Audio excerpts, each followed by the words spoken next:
महिलाओं के लिए पहला स्कूल सावित्रीबाई फूले ने खोला। ज्योतिबा फूले जी की पत्नी अनपढ़ थी, चूंकि महिलाओं को पढ़ने का अधिकार नहीं था, तो पहले ज्योतिबा फूले जी ने अपनी पत्नी को पढ़ाया। फिर उनकी पत्नी ने फातिमा शेख के साथ मिलकर 1 जनवरी 1848 को भारत में महिलाओं के लिए पहला स्कूल खोला। और जब पहला स्कूल खोला तो उनके ऊपर बहुत हमले हुए कि ये तो धर्म के ऊपर हमला है, हमारा धर्म महिलाओं को पढ़ने की इजाज़त नहीं देता, इसको स्कूल को बंद करो। और उन्होंने ज्योतिबा फूले के पिताजी को कहा कि या तो आप अपने लड़के को और उसकी पत्नी को कहो कि वो महिलाओं का स्कूल बंद करे, और वो अगर ऐसा नहीं करेगा तो तुम्हारा सामाजिक बहिष्कार कर दिया जाएगा। तो स्कूल से शाम को जब सावित्रीबाई फूले घर पहुंची और उनके पति ज्योतिबा फूले घर पहुंचे, तो उनके पिताजी ने कहा कि या तो तुम ये स्कूल बंद करो वरना आप मेरा घर छोड़ के चले जाओ। तो सावित्रीबाई फूले और उनके पिताजी उनके पति ज्योतिबा फूले, उन लोगों ने स्कूल बंद करने से साफ इनकार कर दिया और अपने पिताजी का घर छोड़ दिया। तो इतनी महान शख्सियत सावित्रीबाई फूले और ज्योतिबा फूले थे। तो ये सब बच्चों को पता होना चाहिए सारे स्कूलों में कि भारत में महिलाओं का पहला स्कूल 1 जनवरी 1848 को सावित्रीबाई फूले और फातिमा शेख इन दोनों ने मिलकर चलाया। ठीक है। दूसरा, जो हमारे बच्चे दिल्ली का ये ईसापुर में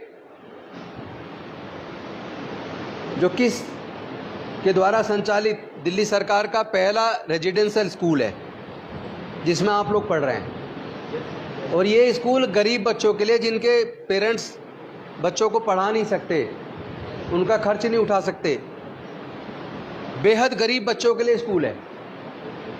और हमारी कोशिश है इस स्कूल को इतना बेहतरीन बनाए कि यहाँ से बच्चे पढ़ के फर्नाटेदार अंग्रेजी भी बोलें और काबिल बन के निकलें और अपने भविष्य का निर्माण करें। और मैं आज आपको भी एक काम देना चाहता हूँ। एक तो अपने इस स्कूल के, चूँकि गरीब परिवारों के बच्चे, इनके बारे में ज़्यादा लोग नहीं सोचते। अगर आपको ये जिम्मेदारी है तो समझ लो बहुत बड़ी जिम्मेदारी, महत्वपूर्ण जिम्मेदारी है। दुनिया के अंदर इस स्कूल का नाम रोशन होना चाहिए। हमारे सारे बच्चों को बेहतरीन इंग्लिश बोलना सिखाओ। तो उसके लिए जो भी कुछ करना पड़े, जो मदद चाहिए लीजिए, लेकिन करके दिखाइए। दूसरा, हमारे बच्चों के अंदर इतनी प्रतिभा है, बच्चे अच्छे नंबर भी लेके आ रहे हैं, अलग अलग तरह के खेलों में भी बहुत अच्छे लेवल पे लेके आ रहे हैं। लेकिन अब आप लोगों को नेशनल लेवल पे भी और इंटरनेशनल लेवल पे भी आप हमारे यहाँ से बच्चे अच्छे निकल के आने चाहिए। उसके लिए जो भी आपको ज़रूरत है वो करिए, लेकिन स्कूल को ऐसा बनाइए कि इनके माँ बाप की गरीबी को ये बच्चे दूर कर दें। और ये केवल अपने माँ बाप की गरीबी को ही दूर ना करें, बल्कि माँ बाप की गरीबी दूर करने के साथ साथ ये इस लायक बने कि ये देश का भी नाम रोशन करें।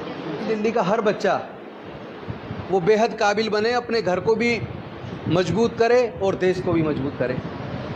साथ में कट्टर देशभक्त बनना है। आपको हिंदू मुसलमान नहीं बनना, सिख ईसाई नहीं बनना, आपको अच्छा इंसान बनना है।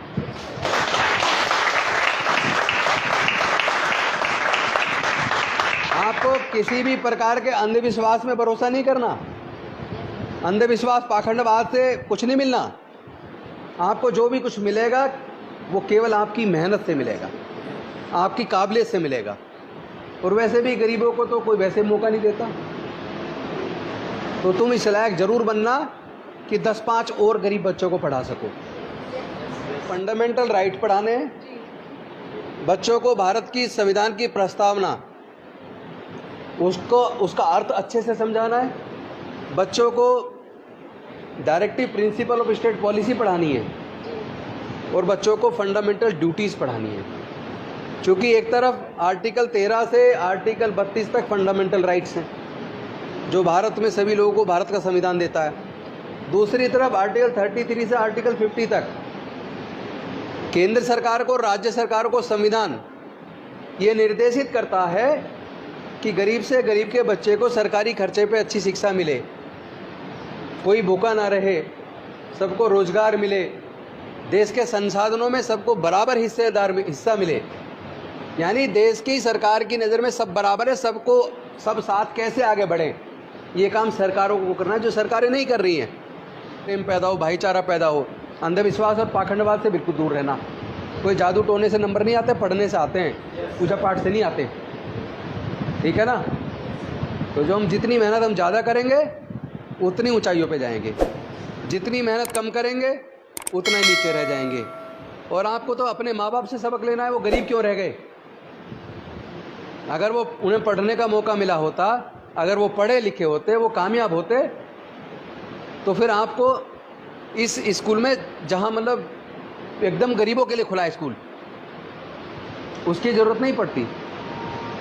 लेकिन चूंकि पेरेंट्स नहीं पढ़ पाए और गरीब रह गए, बेहद गरीब हो गए, जिसकी वजह से आपका वो खर्चा तक नहीं उठा पा रहे हैं, तो अब आपको इस लायक ज़रूर बनना है कि आप अपने माँ बाप के उस जीवन स्तर को भी सुधारेंगे और अपने आप को कामयाब बनाएंगे और देश को का निर्माण करने में अपनी भूमिका निभाएंगे। फूले, जिन्होंने महिलाओं का भारत का पहला स्कूल खोला, जिनके पति ने भारत में दलितों के पिछड़ों के लिए 15 मई 1848 को पहला स्कूल खोला, ऐतिहासिक चीज़ें हैं ये कहीं स्कूल में नहीं पढ़ाई जा रही, हम अपने स्कूल पढ़ाएंगे।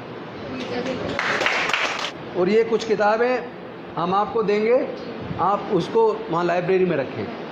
और भी कुछ किताबें, डॉक्टर बाबा साहब अम्बेडकर को पढ़ाओ, सावित्रीबाई फूले जी को पढ़ाओ, और माता रमाबाई का बलिदान, 4 बच्चे जिनके इलाज के अभाव में मर गए, फिर भी उन्होंने और उनके पति डॉक्टर बाबा साहब अम्बेडकर ने पूरा जीवन लगा के 3500 साल की गुलामी से देश के 90% लोगों को आज़ाद कराया। उनके पढ़ने लिखने के रास्ते खोले, नौकरी के रास्ते खोले, आगे बढ़ने के रास्ते खोले, और देश के संविधान में ये व्यवस्था की, अमीर हो या गरीब हो, सबके लिए सरकारों को सबके लिए काम करना है, सबके लिए शिक्षा का इंतजाम करना है, सबके लिए इलाज का इंतजाम करना है, सबके लिए रोटी का इंतजाम करना है, सबके लिए काम का इंतजाम करना है। तो ऐसी व्यवस्था देने वाले महापुरुषों को जरूर पढ़ाना है। और भी देश में जो महापुरुष हैं, पढ़ाना सबको है, लेकिन ऐसे लोगों ने जिन्होंने विशेष रूप से गरीबों का, पिछड़ों का, वंचितों का, मजदूरों का, किसानों का, जिन्होंने उनके लिए स्पेशली एक्स्ट्रा फोकस करके नीतियाँ बनाई हैं, उनका हमें निश्चित तौर पे उनको पढ़ाना है। और मैं उम्मीद करूंगा कि आपको आने वाले समय में जो भी मदद की ज़रूरत पड़ेगी वो हमारा स्कूल की तरफ से मिलेगी, लेकिन आप कामयाब बन के निकलना और पढ़ाई की मेहनत बढ़ा दो। आपको पता है डॉक्टर बाबा साहेब अम्बेडकर 18-18 घंटे काम करते थे, पढ़ते थे, इतना पढ़ते थे, एक एकदम गरीब परिवार से आके, उसके बावजूद इतना बड़ा काम कर देना। भारत का जो रिजर्व बैंक बना है ना, वो डॉक्टर बाबा साहेब अम्बेडकर का थीसिस है, द प्रॉब्लम ऑफ रूपी in India and it's solution, उसके आधार पर बना है। भारत के अंदर जो दामोदर वैली, हीराकुंड बांध, ये जो बांध बने नदियों पे, और जो बिजली की जो परियोजनाएं जो आई हैं, जो मजदूरों के, किसानों के लिए जो योजनाएं बनी हैं, जो मजदूरों के लिए न्यूनतम मजदूरी तय हुई है, काम के घंटे निर्धारित हुए हैं, ये सब डॉक्टर बाबा साहब अम्बेडकर ने किया है।